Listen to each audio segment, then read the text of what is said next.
Comedic facial expression.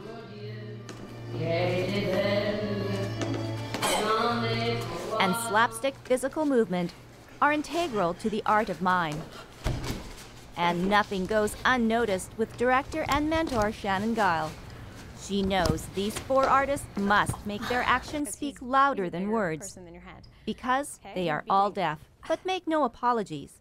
They just all want to act. When you smiled, you looked up. That was great.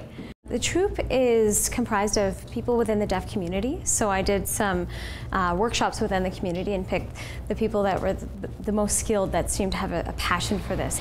And all of them, almost everybody in the community that we talked to said, you know, if you could say one thing to the hearing community, what would it be? And all of them said, just to tell them we can do everything you can do. Your group is called 100 Decibels. What does that mean? It has to do with the volume that certain things can be heard at. My deafness is considered at 60 decibels to 70 decibels. Anything lower than that I can usually hear. Sometimes I can hear all the way down to 50 decibels, so 100 decibels is considered to be profoundly deaf.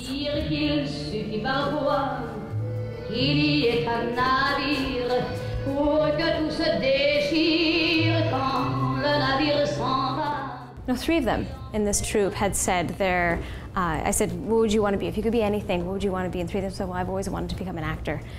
And like, now they can. I said, well, now you are. And they're like, oh no. And I was like, yeah, that's what you're doing.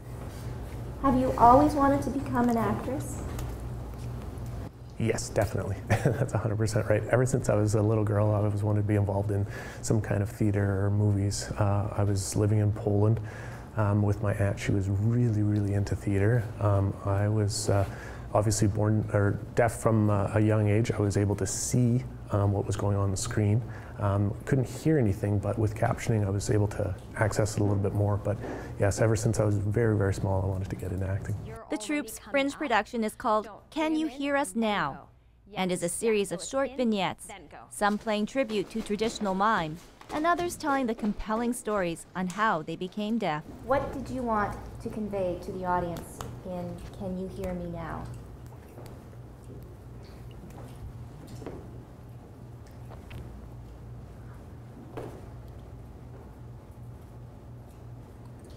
I wanted to be able to show our creativity and show how we can write.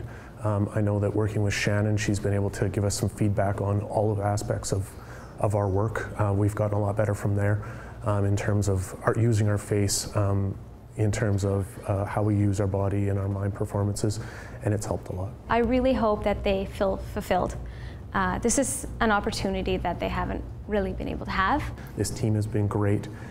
I never expected to be in the Fringe Festival. I thought maybe I would, learn a little bit through the mime troupe, and then now we're involved in the Fringe. It's very, very exciting. It's a very big step, but we're thrilled to be here.